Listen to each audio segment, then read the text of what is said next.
What's up, guys? Today we're doing tie rod outer on this 2014 Jeep Cherokee. Will work for multiple years.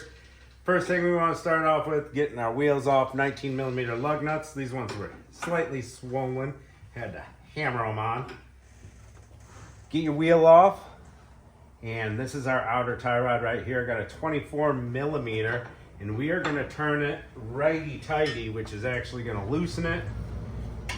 We got our open-ended 24.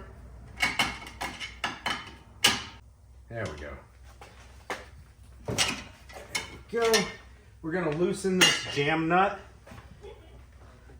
about 45 degrees here. Boom.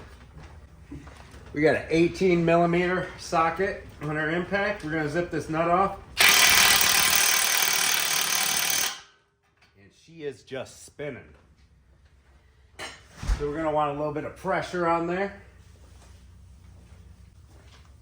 We'll take our pickle fork, press it in there. Most of the time they're not going to spin on you with an impact, but this tie rod is really loose.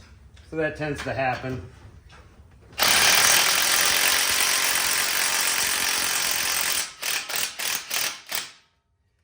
She's almost off. We need a little bit more pressure.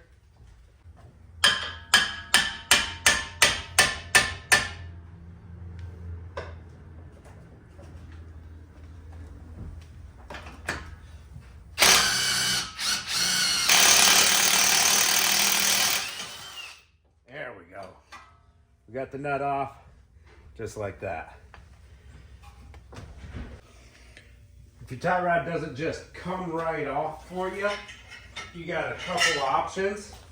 You can smack with a hammer right here with some good force, and it'll pop the tie rod out of its hole. Be aware this is aluminum though. You may not want to do that. You can use a pickle fork. Pop, pop, to get it out of there as well. So tie rod's out. Hopefully it spins off for us. It does. It's nice and free. We'll count the spins.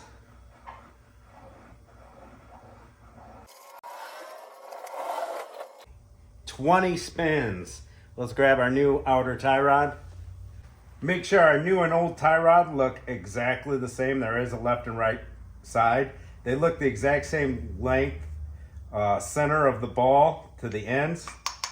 So we'll put it on the same amount of turns.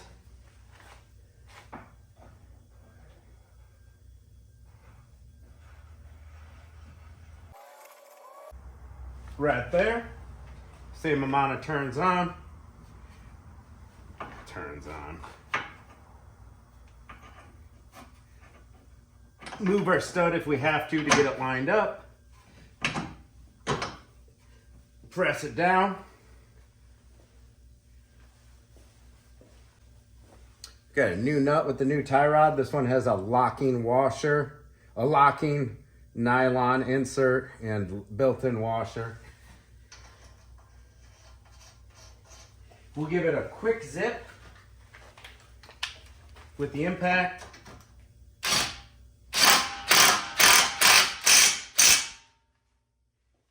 There should be a torque spec on this. You should probably look it up.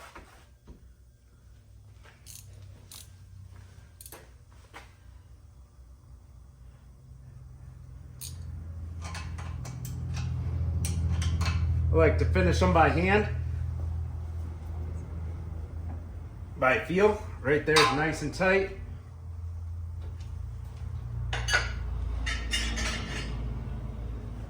Grab our 24mm wrench, lefty tighty for our jam nut. We should get about a quarter turn on that, which we did. So we put the tie rod right back where it goes. Of course, alignment's always recommended after this. Get your jam nut nice and tight. Turn your tie rod back straight. Grease your grease fitting. If it came with one, the tie rod you got. Sometimes you got to thread these grease fittings on, which was the case for me. It was an 8mm. Put some grease in it till the boot starts expanding, and put your wheel back on, go get alignment. Easy peasy on this one, guys. Thanks for watching. Catch you later.